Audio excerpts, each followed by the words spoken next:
Break के बाद आपका फिर से स्वागत है। चर्चा जारी रहेगी। फिलहाल नजर डालते हैं आज के एक्सपर्ट कमेंट पर।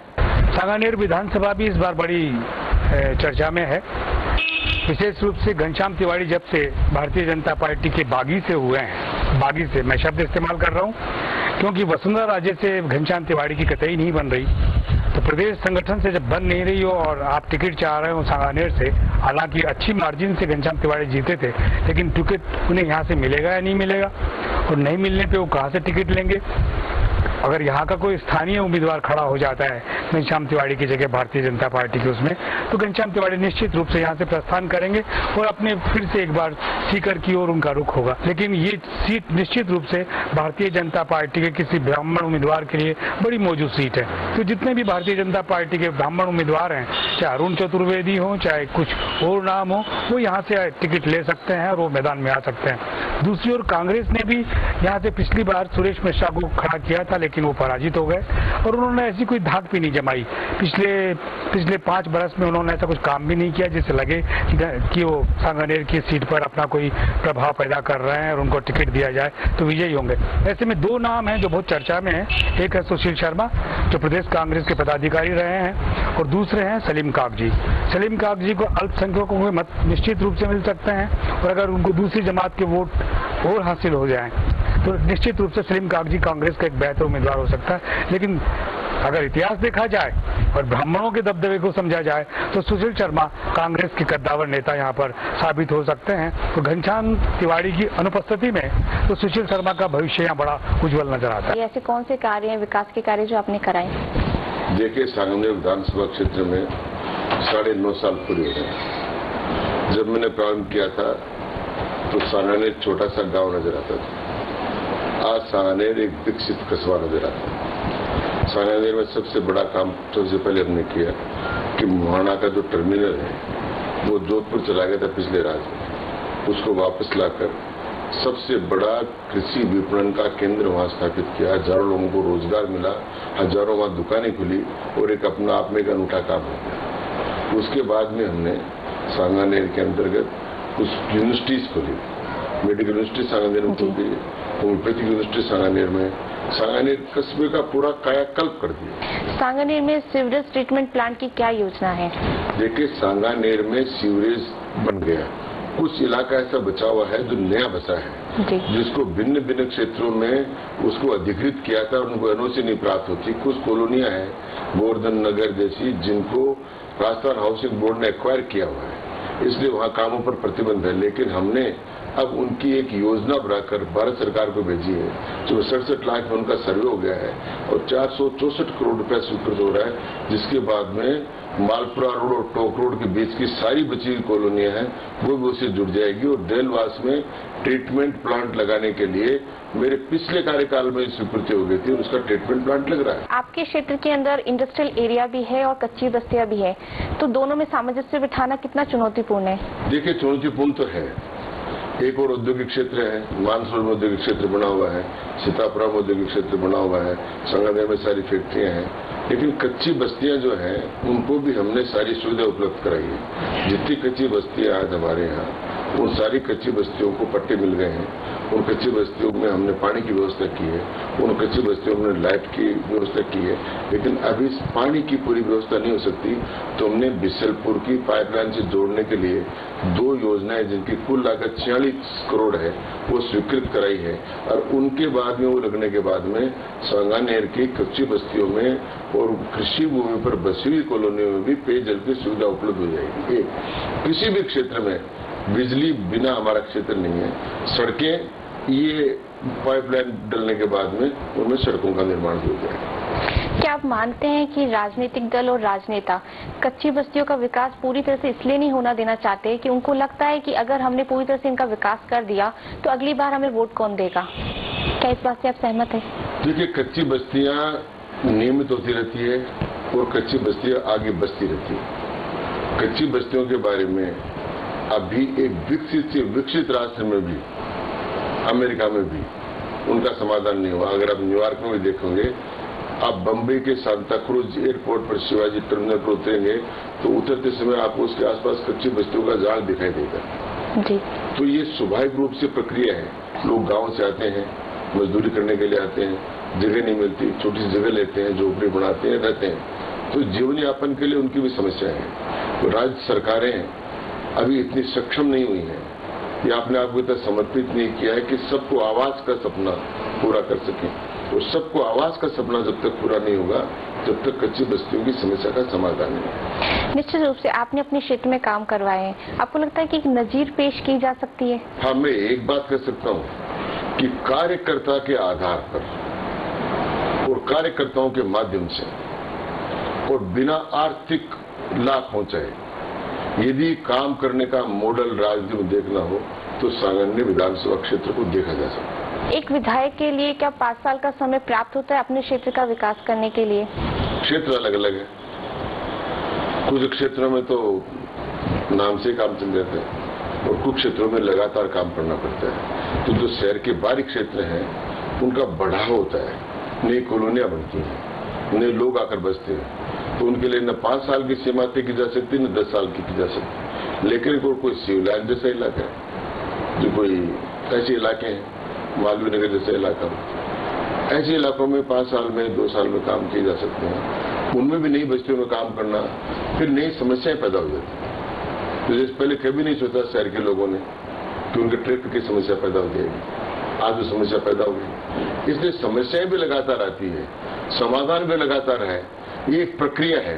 इसलिए समय की सीमा में इसको नहीं बांधा जा सकता। पहले डामर की रोड बन गई, फिर सीमेंट की रोड की आवश्यकता है, फिर पहले बिजली आ गई, अब बिजली को अंडरग्राउंड करने की आवश्यकता। आप मानते हैं कि निरंतर प्रक्रिया, हम ये नहीं कह सकते कि इस क्षेत्र में मैं एक विधायक ये नहीं कह सकता कि 5 साल में पूरी तरह से विकास हो जाएगा? विकास के कई आयाम है। ठीक। एक है सामान्य विकास, सड़क, बिजली, पानी, सफाई। एक है विकास का और अधिक मांग, मिसाल कायम करना। फिर सीवरेज चाहिए उनको जी। फिर सीवरेज का ट्रीटमेंट प्लांट चाहिए, फिर उसके साथ साथ बिजली आ गई, मकान ऊंचे हो गए तो बिजली के तार अंडरग्राउंड जाने चाहिए। तो ये समस्याओं का मानव सभ्यता के विकास के साथ साथ, औद्योगिक विकास के साथ साथ समस्याएं भी बढ़ती है, शहरीकरण के साथ भी समस्या बढ़ती है और समस्या का समाधान भी होता रहता है। इसलिए विकास की प्रक्रिया निरंतर है। आप संतुष्ट हैं आपके विकास के कार्यों से, आपके क्षेत्र में जो आपने किए हैं? मैं संतुष्ट हूँ विकास के कामों से, लेकिन मैं असंतुष्ट हूँ कि मुझे और अधिक करना है। विधायक कोष की राशि पहले 1 करोड़ रुपए थी, वर्तमान सरकार ने अभी 2 करोड़ रुपए की है। क्या विकास की दृष्टि से आप इसे पर्याप्त मानते हैं? वैसे तो मैं सांसद और विधायक कोष के खिलाफ हूँ। क्या वजह? वजह ये है कि ये काम विकास एजेंसियों को करना चाहिए, और विधायक अगर सिफारिश करता है किसी काम की तो टाइट फंड या अनटाइट फंड जो सरकार के पास होता है उसमें से उसका पैसा दिया जाना चाहिए। लेकिन जब वो नहीं दिया गया और ये फंड रख दिया गया तो इस फंड में भी अलग अलग समस्याएं हैं। कुछ क्षेत्रों में 2 करोड़ हो सकते हैं पर्याप्त, कुछ में नहीं हो सकते। इसलिए इसका संतोष का सवाल नहीं है। एक दूसरा, इसमें जो भ्रष्टाचार है वो बहुत बड़ा है, ये जनप्रतिनिधि को भ्रष्ट कर रहा है। इसलिए मैं चाहता हूं कि इसके निश्चित नियम बने और इसमें कुछ सुधार हो। विधायक की इच्छा से स्थानांतरण नहीं हो, लेकिन विधायक की इच्छा से विकास जरूर होना चाहिए और एक ऐसी एजेंसी बननी चाहिए जो विकास के काम उसके द्वारा रिकमेंड किए हुए हैं उनको सरकार पूर्ण कराए, बजाय विधायक कोष देने के। आपको लगता है कि विपक्ष में, सत्ता में आपकी पार्टी नहीं है, तो एक विधायक के तौर पे जब आप अपने क्षेत्र का विकास करना चाहते हैं तो कुछ दिक्कतों का सामना करना पड़ा? अगर कोष की बात की जाए, क्योंकि जनता में ये भ्रम रहता है कि कैसे विधायक कोष की राशि खर्च की जाती है, क्या पैमाना रहता है? जनता में तो जो साफ सुथरे लोग होते हैं उनके प्रति कोई भ्रम नहीं रहता, जिनके प्रति भ्रम होना चाहिए वो बना ही रहता है। मूल रूप से मुझे तो विपक्ष में रहते हुए भी विकास के काम करने में दिक्कत नहीं हुई।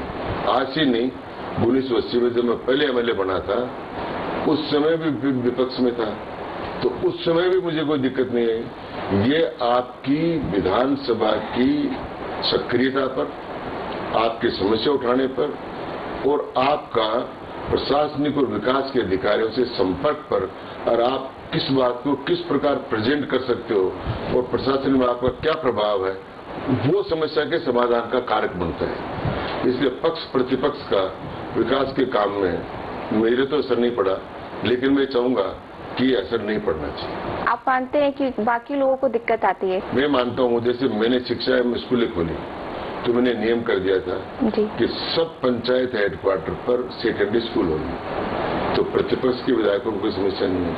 लेकिन इस बार जो स्कूलें खोली उसमें नियम बनाकर नहीं खोला गया, तो प्रतिपक्ष के सदस्यों को दिक्कत आई। तो सरकार नीति से काम करती है तो दिक्कत नहीं आती, और अनीति से काम करती है तो दिक्कत आती है।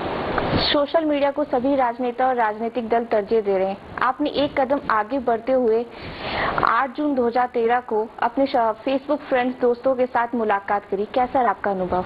देखिए, मुझे तो ये सुखद आश्चर्य हुआ कि मैंने जो फेसबुक का काम प्रारंभ किया अभी 4 महीने पूरे नहीं है, उसमें अब 1 लाख से ऊपर मेरे लाइक्स हो गए। जब 50,000 लाइक्स हुए थे तब मैंने कार्यक्रम किया था, और मुझे सुखद आश्चर्य हुआ कि केवल फेसबुक के माध्यम से मैंने निमंत्रण दिया और एक संख्या निर्धारित संख्या हो गई तो मैंने बंद कर दिया। वो सब लोग आ गए और उन सब लोगों को उन सारी बातों की जानकारी थी। मैं समझता हूँ कि सोशल मीडिया संवाद का और अपनी बात करने का बहुत अच्छा माध्यम है। प्रदेश में आपकी पार्टी स्वराज संकल्प यात्रा निकाल रही है, आप कहीं शामिल नहीं दिखे। देखिए, जब यात्रा जिस जिस क्षेत्र में जाती है वो लोग शामिल होते हैं। तो हमारा क्षेत्र जयपुर है, जब जयपुर आएगा तो हम भी शामिल हो जाएंगे। पार्टी की यात्रा है और उसका नेतृत्व पार्टी का नेता अध्यक्ष कर रहा है, तो पार्टी का अध्यक्ष उसमें शामिल हो रहा है, और भिन्न भिन्न क्षेत्रों में जिनको काम मिला है वो काम हो रहे हैं। हमें पार्टी ने काम दे रखा है कि भाई आपको चुनाव घोषणा पत्र समिति में काम करना, तो उसमें काम करें। आपके अजीज दोस्त किरोड़ी लाल मीणा ने अभी नई पार्टी राजपा के साथ जुड़े। क्या लगता है कि इस बार भाजपा को कितना नुकसान हो सकता है? इसकी क्या कल्पना कर सकते हैं। कांग्रेस को भी नुकसान हो सकता है, भाजपा को हो सकता है, और ये निर्णय अभी नहीं हो सकता। ये निर्णय जब टिकट बटेगी और कैंडिडेट्स खड़े होंगे उसके बाद में फैसला होगा। वैसे राजस्थान में 2 दलीय व्यवस्था है आमतौर पर, तो मैं समझता हूँ कि राजस्थान में जो 2 दलीय व्यवस्था है उस 2 दलीय व्यवस्थाओं में पहली बार हमको लगेगा। पिछली बार बीएसपी आई, वो जो खड़ी हुई 6 आदमी से जीते भी, लेकिन वो बड़ा प्रभाव नहीं डाल सके। तो अभी तीसरे मोर्चे के बारे में या किसी दल के बारे में ये कहना समीचीन नहीं होगा कि उसका कितना असर पड़ेगा और नहीं पड़ेगा। केंद्रीय सूचना आयोग का राजनीतिक दलों को आरटीआई में शामिल करने का फैसले से आप सहमत हैं? मैं समझता हूँ कि इसके बारे में पुनर्विचार होना चाहिए। राजनीतिक दलों को चंदा देने के बारे में पहले कानून बनना चाहिए और पाबंदी होनी चाहिए कि राजनीतिक दलों को चंदा मिले। दूसरा, सरकार तय करे कि राजनीतिक दलों के प्रत्याशियों के चुनाव का खर्च दे। निर्वाचन विभाग ने जो प्रत्याशी की खर्च की राशि होती है वो पहले 10 लाख रुपए थी, अभी 16 लाख रुपए कर दिया। क्या देखते हैं कि पर्याप्त है राशि, इसे और बढ़ाना चाहिए? देखिए, वैसे तो 16 लाख में चुनाव लड़ा जा सकता, लेकिन कई विधानसभा क्षेत्र की अलग अलग परिस्थिति। आज जैसलमेर का उम्मीदवार जो केरल प्रांत की जितना बड़ा जिला है उसमें भी आप 16 लाख खर्च करने को देते हो, और केरल में जब 2 किलोमीटर में विधानसभा क्षेत्र का था उसको 16 लाख देते हो। तो इसको क्षेत्र के हिसाब से इसका बदलाव होना चाहिए। अभी हाल ही में जो चुनाव आयोग ने अपनी एक रिपोर्ट दी, इसमें 2008 में जो उम्मीदवारों ने अपना चुनाव पत्र दिया है कि कितना खर्च दिया था, उसमें देखा गया है कि 1 लाख रुपए उन्होंने बताया कि चुनाव के समय 1 लाख रुपए खर्च हुआ है। तो आप इसे कितना प्रासंगिक मानते हैं कि ऐसा संभव है कि 1 लाख रुपए ही खर्च हुए होंगे चुनाव में? वैसे अगर देखा जाए तो मैं कहूँ खर्च कर कौन खर्च करे, मैंने तो मेरे घर से आज तक खर्च ही नहीं किया। तो मैं अगर शून्य भी भरकर दे दूं तो भी कोई क्या करेगा। गुलाब चंद कटारिया को नेता प्रतिपक्ष ऐलान के दरमियान आपने उपनेता से इस्तीफा दिया, क्या वजह रही? वजह बहुत साफ थी। मैंने कहा कि भाई नया अध्यक्ष बना है, नया नेता बना है, तो पार्टी को उनको अवसर मिलना चाहिए काम चुनाव के लिए, कोई नए लोगों की नियुक्ति कर पार्टी के काम को आगे बढ़ाने के लिए, इसलिए दिया। इस बार विधानसभा क्षेत्र में कौन से मुद्दे हैं जिनको आप तरजीह देंगे आगामी चुनाव में? देखिए, मेरे विधानसभा क्षेत्र सांगानेर में मूल रूप से जो बची हुई कॉलोनियां हैं उन सबको सीवरेज और आम नागरिक की सुविधाएं प्राप्त हो। संपूर्ण क्षेत्र में बिशलपुर की पाइपलाइन से पानी मिलना, संपूर्ण विद्युत लाइनों का भूमिगत करना और आवागमन और यातायात की समस्या का समाधान करना, ये मेरी प्रमुख बात है। बहुत बहुत शुक्रिया हमसे बातचीत करने के लिए। घनश्याम तिवारी पानी बिजली जैसे मुद्दों के साथ फिर से जनता के बीच जाने को है तैयार। ये तो आने वाला वक्त ही बताएगा कि आगामी चुनाव की तस्वीर क्या होगी। क्या घनश्याम तिवारी चुनावी बिसात पर बाजी मार पाएंगे, ये फैसला तो आपको करना है।